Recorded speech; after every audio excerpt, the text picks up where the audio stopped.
Sheriff's Office will continue to assist Colonial in securing the situation until it's no longer necessary. My heart goes out, condolences to the family of the fatality victim, which we will not identify at this time. But again, thank you all. I'd like to introduce Mayor Mark Hall from Helena, the city of Helena. He's got a few comments to make. Thank you, Sheriff. Yeah, thank you all for being here. You know, our first priority as a response, initial response, our first responders was to check for life, injury, and to save lives, and they did a tremendous job in that. Helena Fire Department, Pelham, Bessemer, Indian Ford, Birmingham, Vestavia, Hoover, so many more that I could name, they came together. It's a textbook example of how mutual aid agreements work when we really need it. Even though this was a man-made disaster, if you will, the response was tremendous. You know, these are the guys that go to the flames. You know, they don't run from it, they go to it. And we really appreciate what they did. Our other concern, of course, is the safety of our residents, the 18,000 people or so that live here in the city of Helena. We want to make sure that they're not affected adversely or anything that would diminish the quality of life for them from an incident such as this. So we'll be working also closely with Colonial and their representatives to make sure that our citizens are safe and secure and not affected adversely in any way. I think Colonial's done a great job. They've been very cooperative. They've informed us regularly about what they're doing and what our residents need to know. So we're pleased with that, but we'll stay on top of it, and we'll also be in direct communications with them about anything that could affect us adversely. Thank you. I'd like to now introduce Bill Berry, the PIO for Colonial Pipeline. Thank you, Sheriff and Mayor. Appreciate you allowing us the opportunity to come here today and take advantage of this opportunity in this wonderful facility. My name is Bill Berry. I'm the Public Information Officer. I work for Colonial Pipeline Company, but I'm here today on behalf of the Unified Command as the Public Information Officer representing the Unified Command for this particular incident. I'll serve as moderator today for the question and answer session that we'll conduct after a few opening statements. I'd like to introduce the members of our Unified Command. First up is Gerald Beck. Gerald Beck is also a Colonial employee. He's our instant commander for Colonial Pipeline. Now, the Unified Command would not be a unified, nor would it be a joint command without others, and so also associated with the Unified Command are Rick Jardine. He's our EPA on-scene coordinator. Paul Rogers is with the Birmingham. He's the Birmingham branch chief for the Alabama Department of Environmental Management. Danny Ray is the chief of the City of Pelham Fire Department, and Hub Harvey is the director of the Shelby County Emergency Management Agency. Also with us today is Pete Valente. Pete served as the initial incident commander on behalf of the City of Helena at the outset of this event. Also with us today is David Butler. David is our Cahaba Riverkeeper, and he's joining us today too for the purpose of answering your questions. So with no further, I'll ask Gerald Beck to come up and provide a brief summary / synopsis of what happened and the status of the current status of the event. After that, we'll launch into a question and answer period. I'll do my best to moderate that period, and feel free to ask the questions of whomever would be the best to answer, and I'll try to direct your questions appropriately. Okay? Thank you. Any questions following that, spellings or anything like that in terms of names? Yeah, if you could go down the list and just spell them. Okay. Gerald Beck is B-E-C-K. Rick Jardine is J-A-R-D-I-N-E. His title is EPA On-Scene Coordinator. Paul Rogers, R-O-G-E-R-S, Birmingham Branch Chief, Alabama Department of Environmental Management. Danny Ray, R-A-Y, he's the Chief of the City of Pelham Fire Department.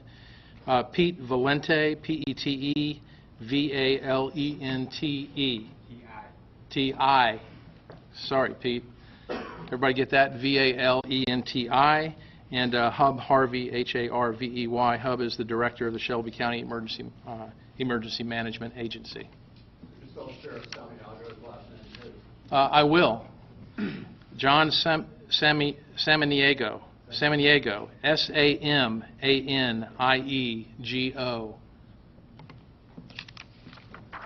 Thank you.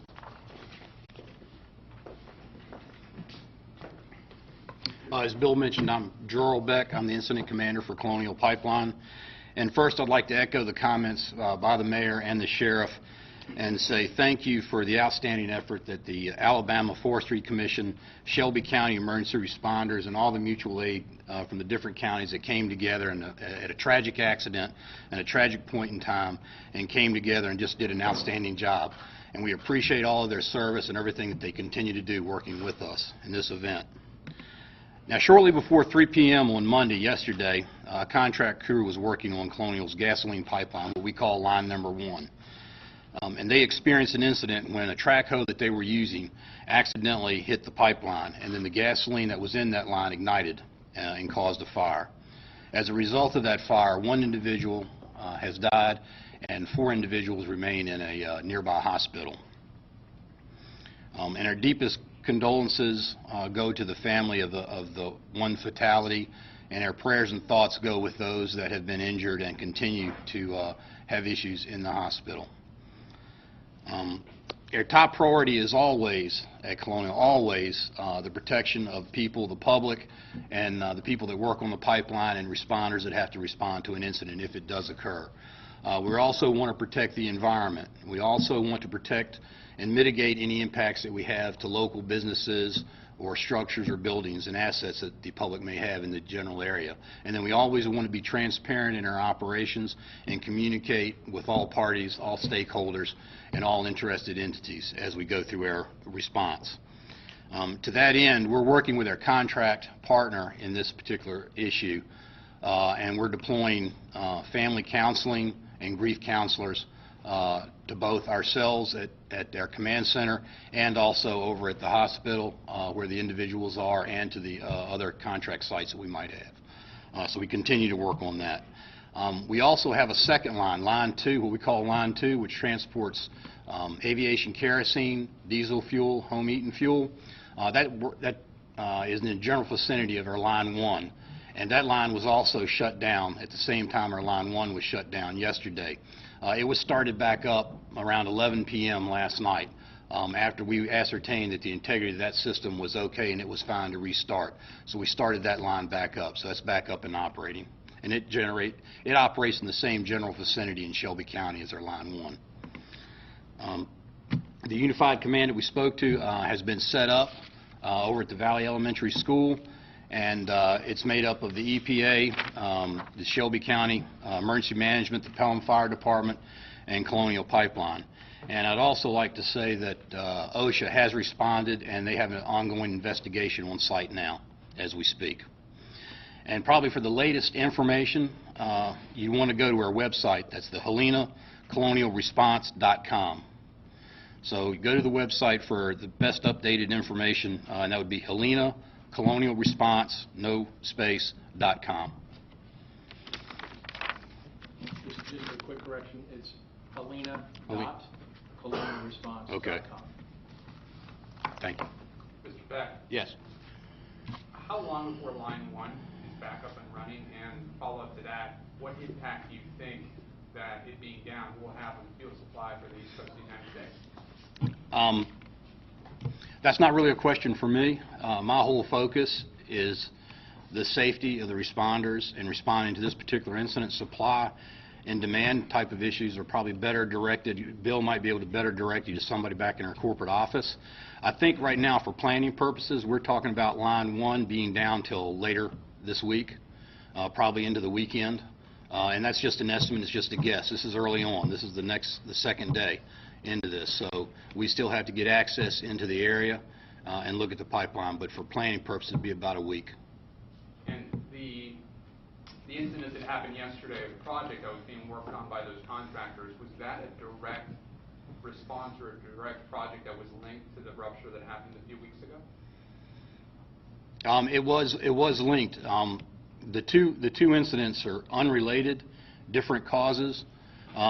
This particular issue was from a backhoe, as far as we know right now today, was a backhoe as they were getting ready to prepare to do another repair on the section of line that we had an incident on earlier. But they're really unrelated, other than we're working on the same line and we were doing this work. What type of training do your contractors go through to ensure safety on the job site and not nicking and hitting these lines? I don't have the exact verbatim training curriculum that they go through, but they'll go through different industry-sponsored training in different levels for excavation, for welding, for all the different crafts that we have on building a pipeline or repairing a pipeline. And then Colonial will also do some specialized training for our contractors and our inspectors that they'll go through. Have you worked with this contractor many times before? Or Yes. All right, Mr. Beck, if you would talk about the accountability, you heard there was a 9-member crew. You said one person died, 4 are in the hospital. What about the other people, the ones who have gone to a hospital and are now out, or other people on the site working in general? How many people have you talked about and how many are accounted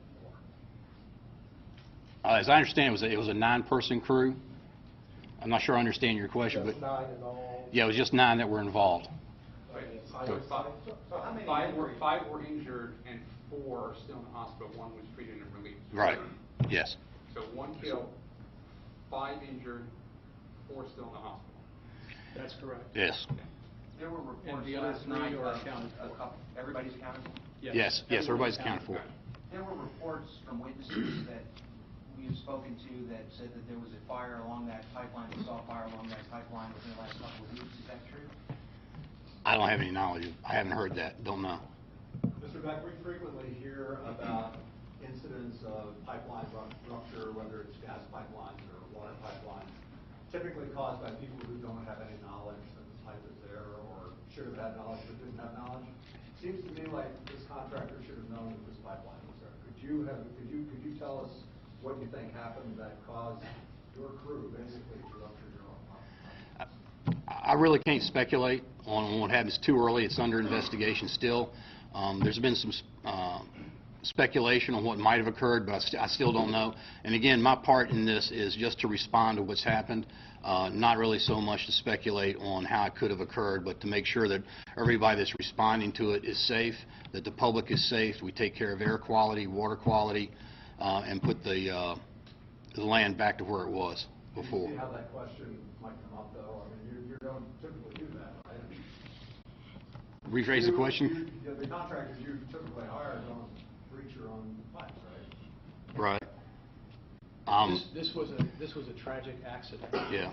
We had a contractor we've used for many years out there. Could you step up to the microphone? So, Yeah, just wanted to qualify this. This was a tragic accident. We had a contractor out there that we've used for many years, excavating over the top of a pipeline. This contractor has done this many times before. So exactly what happened, how it happened, whether there were steps that were missed, these are all things that we're going to be investigating over the course of the next days and weeks. We will learn from this, and we will apply corrective actions as appropriate to make sure this never happens again. And Mr. Barry, you said your people are your top priority. Can you give us an idea? I was at the hospital yesterday. They wouldn't say anything about the types of injuries. Were they burn victims? Were broken bones? Like, can you kind of give us perspective on the types of injuries these people have? No. The short answer is no. Out of respect for the family, some of them asked not to give any information on the condition or what kind of treatment they may or may not be taking. Can you at least say that most were taken to the hospital and critical? No. Can you say that?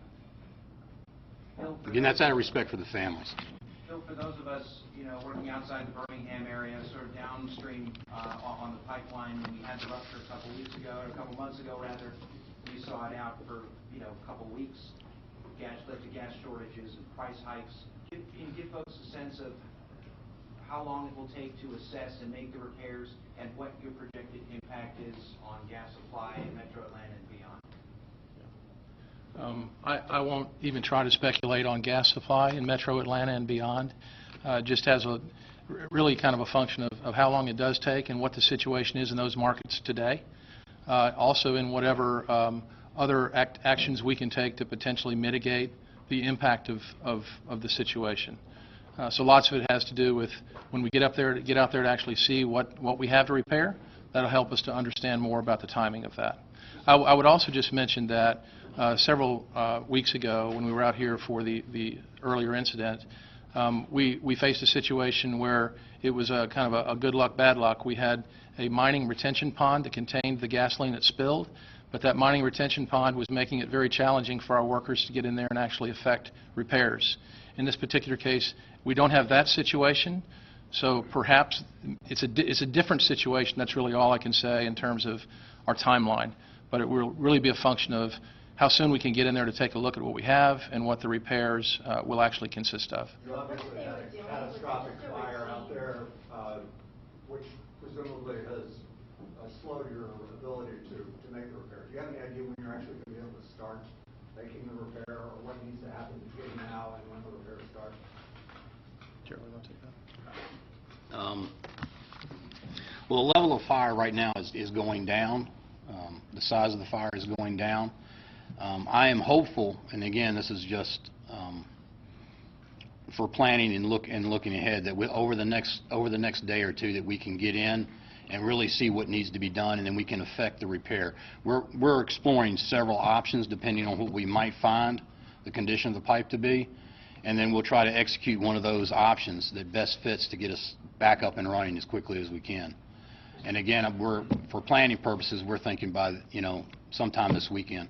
Mr. Beck, the work that was being done, was that just routine work, or was that directly related to last month's spill? It was work in preparation to do a final repair for the incident earlier, but it's normal routine work. There was nothing really specialized about what was going on. So it's something that we do all the time. It's a routine maintenance issue that we do. It just happened to happen on this particular incident because we had to do something to fix a permanent repair from the incident we had earlier. Mr. Beck, because you guys have several hundred Colonial crews working on the leak site less than 2 miles away, you're saying a week maybe? That's definitely a shorter time period than the leak itself. Having the resources in the area, is that helping you guys have the tools and people you need already in place? Yes, and as a matter of fact, we have about 200 people that are responding now. They're on site, and we still have resources, people, and equipment coming into the area. So we're trying to anticipate all the different contingencies. This incident is different from the other one. This one is very localized. It's a small area. We don't have the pond like Bill mentioned. Hopefully that's going to make it easier to get to. Access will be easier than the other one. And that's why we're hopeful that we can get it back up and running by the end of the week. How long has Colonial had a relationship with this particular contractor, and do you have many others that you employ for work like this? We have many contractors that work up and down our system. Colonial operates around 5,500 miles of pipeline from the Gulf Coast refineries all the way up to New York City Harbor. So we have many, many contractors that we use. This particular contractor, I don't know the exact number of years, but I would say probably 40 years they've been with us, they've been around, working for us. Mr. Beck, it's been more than a month since last month's spill. What's the cause of that one? That's still under investigation. I don't know what the cause of that is yet. So even though they've excavated the pipe, we still have no idea what caused that? No, the pipe was, as I understand, was sent off to a laboratory, and I haven't seen the results or heard of anything being definitive yet. No initial reports at all? I haven't seen anything, no. Mr. Beck, you, as you say, have had a relationship with this contractor for many decades, and Yeah. Speaking with people in the community, they say that Colonial has had a very good relationship with this city and county for a very long time, for decades. When you heard of another major incident within less than 2 months, when you first heard this yesterday, as someone that has been through this before now and has looked at this for many decades, when you heard this, what went through your head?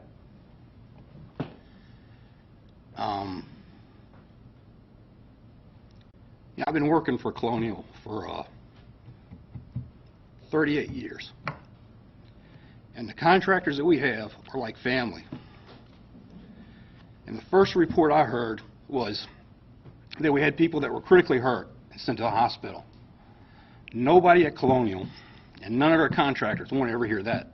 You never want to go through that. We spend a lot of time, money, and effort to make sure that never happens. So when you ask me what I felt bad. I still feel bad. It doesn't stop me from doing what I have to do going forward. But this is something that is not a routine thing for us. It's not a happens all the time kind of thing. It's a tragic accident. I don't know what caused it. And as Bill said, we're going to try to learn from it and figure out how to keep it from happening again. And we're going to do the best we can to learn as quickly as we can so that it never happens again, because you never want to go through that emotion again to when you first hear that call. It's one thing to spill product. It's another thing to hear that somebody got hurt as a result of something that they were doing on the pipeline. That's just against everything that we believe in at Colonial.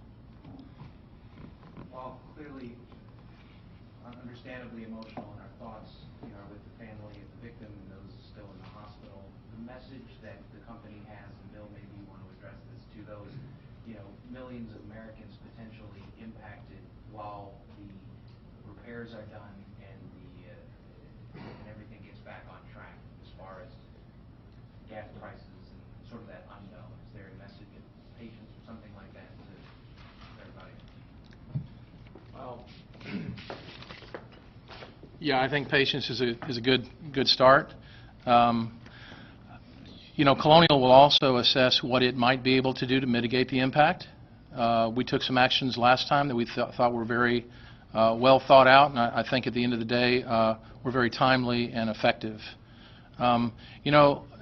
About 3 or 4 weeks, back in September, Colonial Pipeline is a significant artery along the East Coast of the United States, but there are other supply alternatives. There are waterborne alternatives. There's other pipelines in the areas.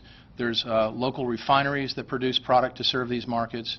We're not the only service provider, and at times like these, there will be some unusual events and supply alternatives that are brought to bear to resolve that situation. So we anticipate that if this lasts the same amount of time, that similar types of solutions will come to the fore, and we will again continue to do all we can to mitigate the impact. Just to understand, the area of the pipe that the piece of equipment hit, was this buried and the pipe was being excavated, or is this a portion of the pipeline that is above ground? Your pipelines are all buried, so they normally have 3 to 4 feet or more of cover. So it was being excavated at the time. And I guess the bucket hit the pipe? As far as I can guess right now, yeah, I think something happened to where the backhoe bucket came in contact with the pipe. Did it reach the pipe and fuel? It'd just be speculation, but I would that's probably a good assumption, but I don't know for sure.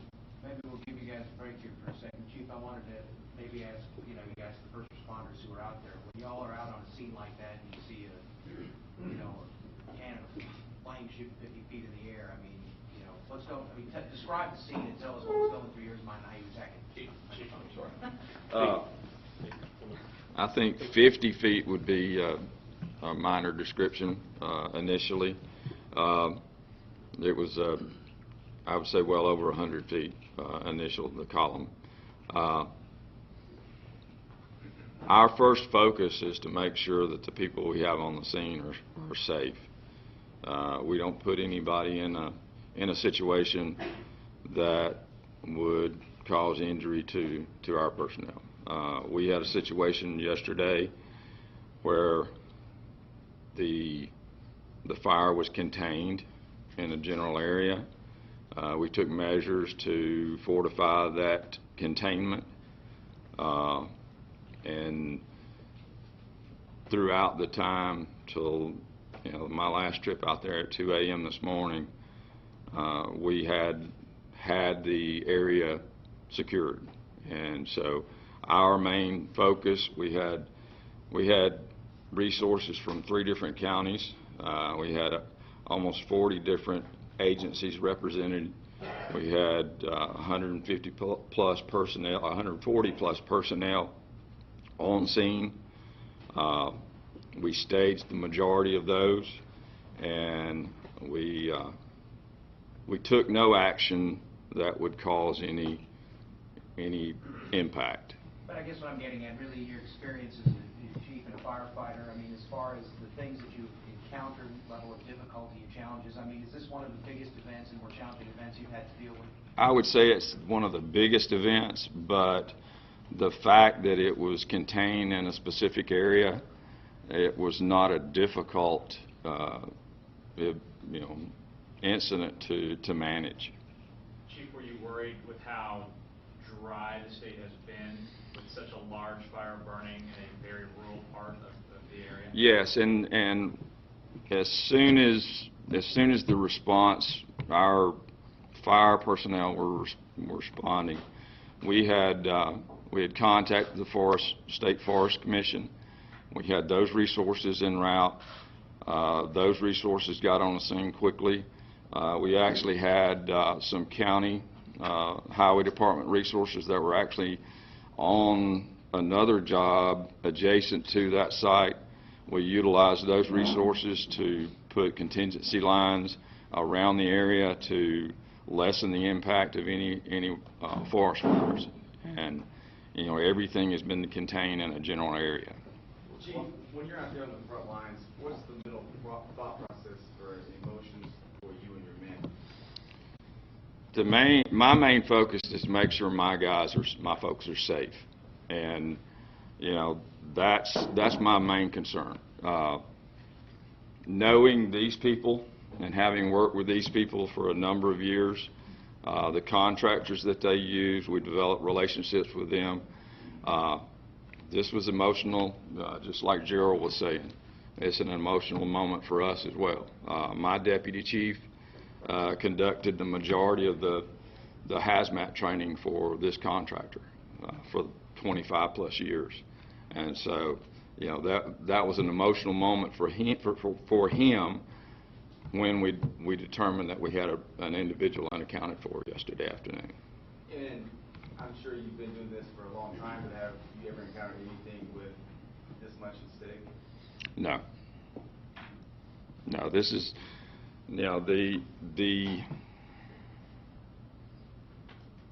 size and volume of fire, that's something we don't see every day. We attempt to make sure that we have all the resources we need for any type plan we put out there, and we make every attempt to manage those resources. Chief, obviously there's a fire containment situation currently, right? Do you have any idea like how much fuel needs to burn off before it goes away, or what's containing that sort of containment? I would simply be speculating. I don't have any numbers like that. Do we have any? Could you describe a little bit just how containing a fire like that, what the challenges are in containing a fire like that? We had two situations. I mean, it was contained in the pipeline. It was contained in the pipeline. There was a hole in the pipeline. The product was shooting out. Flame was going 300 feet in the air. We didn't have to do much.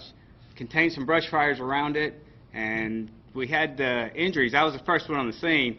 My first problem was finding these injured people, because we had the contractors coming out. They were just hurt and telling us, there's 8, 9 people still out there, 4 or 5 people. It was just hectic.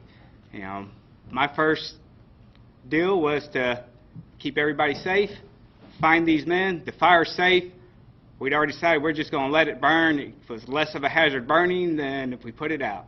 So, the fire itself was pretty simple. How big of an area was it? Just, I can hear you saying it's all chaos. They're running, hey, 8 or 9 people. Was it just looking to your left or looking to the right or looking over a 1 mile area? How big of an area was it where the 9 people were working and you had to look to get these people? I would say the impact site, leak site, was less than an acre. And we had forest fires that had gone out a very short distance from that right of way, and we contained those rather quickly. So it was really an effort to try to look around. It wasn't just Right. We sent crews in. Some of my personnel were the first crews that actually, when we got word that we had a person unaccounted for. We had our personnel put on protective equipment, and they began an initial search of the areas that they could actually get to. And how long did that search last? I know time was going. Was it Over an hour. Over an hour. Over an hour. So it looked through smoke and everything. Right. Find and find. Then I got a question for Aiden. We can hear from them. Thank you, sir. I talked with a couple of people today. You know, most of the folks who live over here, they say, oh, we're used to gas line. It's never like this. Some are concerned about the smoke that's still going, even though it's way low. There's some guy, one said, well, I just wonder if this is going to put something into the air. Can you talk a little bit or reassure these folks what they can expect when it comes to air quality and their safety and health and all that? At this point, we don't see any impacts to air quality in the area. I know Rick, with EPA, they've got some air monitoring equipment being utilized, as does Colonial. We've not seen any impacts. And what kind of tests have you done? I know they're doing benzene, the BTEX, LEL at lower explosive limit, and then particulate matters, which would be the soot basically associated with smoke. Thanks for bringing it up. Other questions for Aiden? Hey, let me add just one thing. The incident itself is outside the Helena. The incident itself is outside the Helena city limits, but our people were the first to go, and then Pelham responded, Chief, and they worked together very well. We also have one of the only emergency notification systems citywide that we can notify every resident through smartphones, computers, telephones. We invested in that about 3 years ago just for incidents such as this. The payoff with that is tremendous if you do have to evacuate people. They are concerned first with saving life and property there. We are then concerned on how to evacuate people that may be affected by this. So the introduction of that emergency notification system has been a tremendous asset for us. We were able to utilize that 2 times last night just to let people know in that part of Shelby County and the city of Helena that everything was okay, that they could stay in place. And I think there was a 3-mile radius where you were concerned, and there was a voluntary stay or go in place there. But I think the lesson we learned from this is the things you invest in for your citizens to notify them in case of a incident of this magnitude where we may have to displace hundreds if not thousands of people is invaluable. So we're happy to have that and would encourage others to invest in that too. But Mr. Mayor, this yeah. is the second incident in or near the city of Helena Absolutely. involving a pipeline. Are you hearing any concerns from residents? Well, a lot of people have lived near the pipeline in the city of Helena, Alabaster, Pelham. These pipelines travel several states, and with the population growth, naturally, people have come closer and closer to the pipeline that was already there. I think the pipeline does a tremendous job of educating those people who live close to those lines, those high-pressure lines, on how to treat those and how to recognize if there's a problem with that. Now, the flip side of this, had it been a leak, a slow-developing leak like we think they had at the other incident, in that remote area, nobody found that for quite some time, possibly. We just don't know. If it's in an area where people are, we find it quicker and can mitigate that. But anytime they're doing work or repairs in or near homes, they take extra precautions. I think our folks know what is involved with that. And I had a 30-year career in public safety, and during that time, we would go to many of your training sessions with Colonial Pipe and Plantation and other high-pressure lines. We live in a world where we have to deliver resources that are volatile. We have power lines over our heads.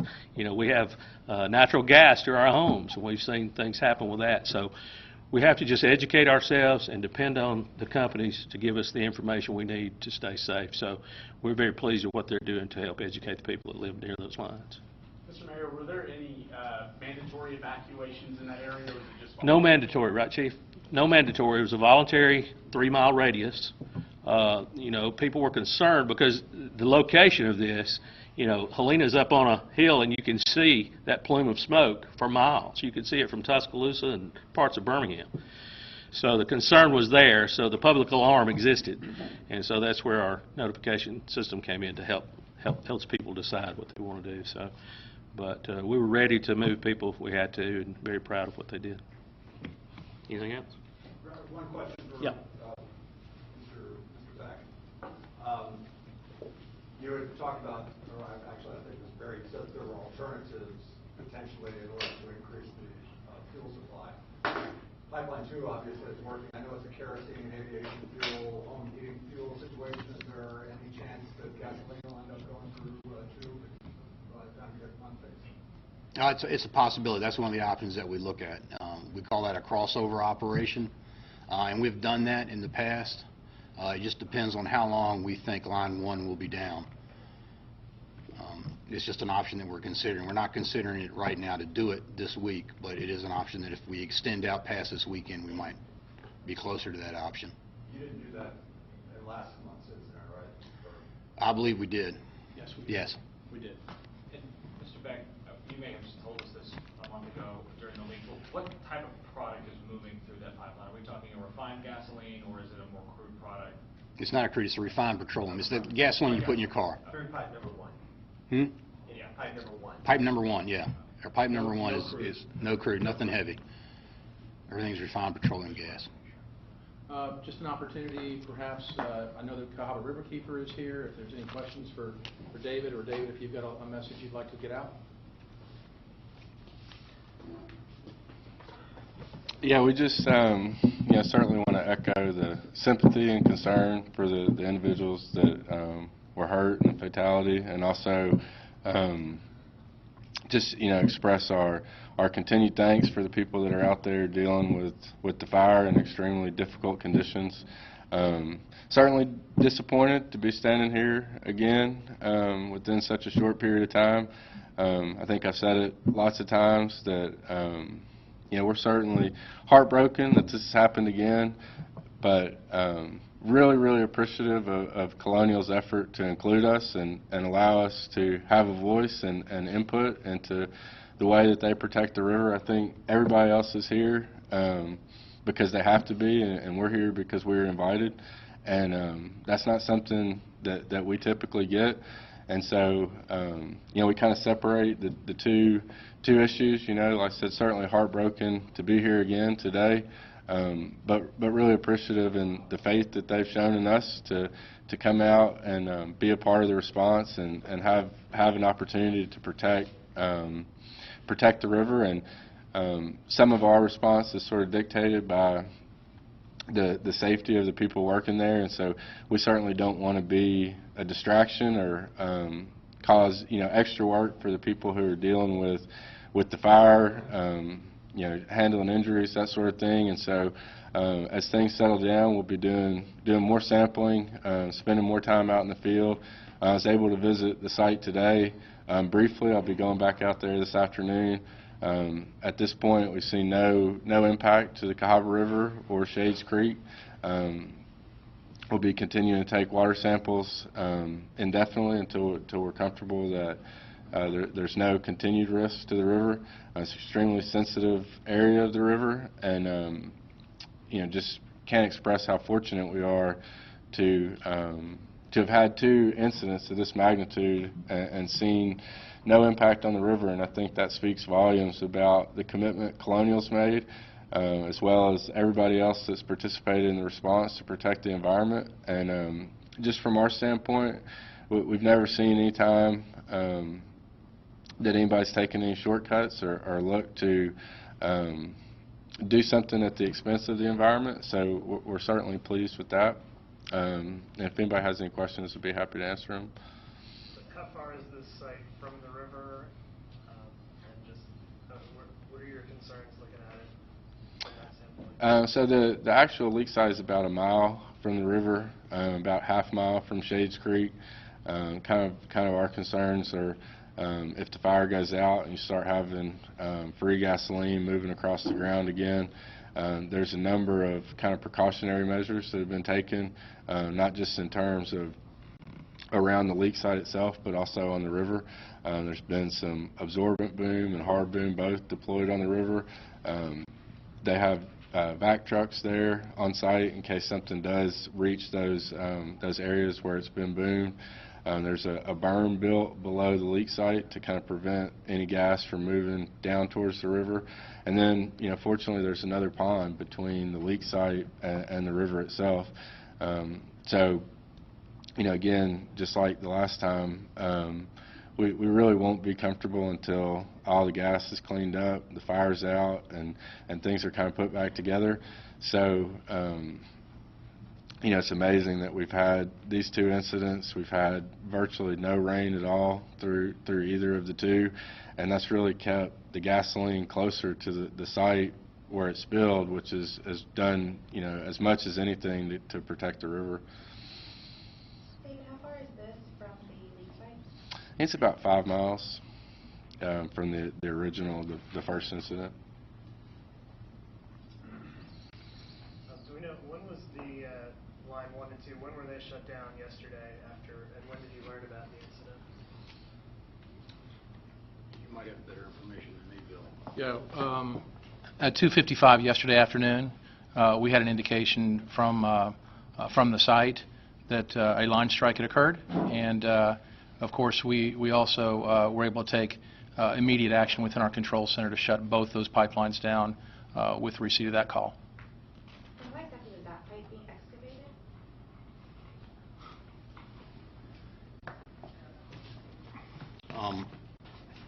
As I understand it, the work that the crew was planning on doing was to excavate the pipe to install some connections on the pipe in order to displace the product out of the temporary connection that we put on from the previous incident so that we could restore the pipeline back to its original condition.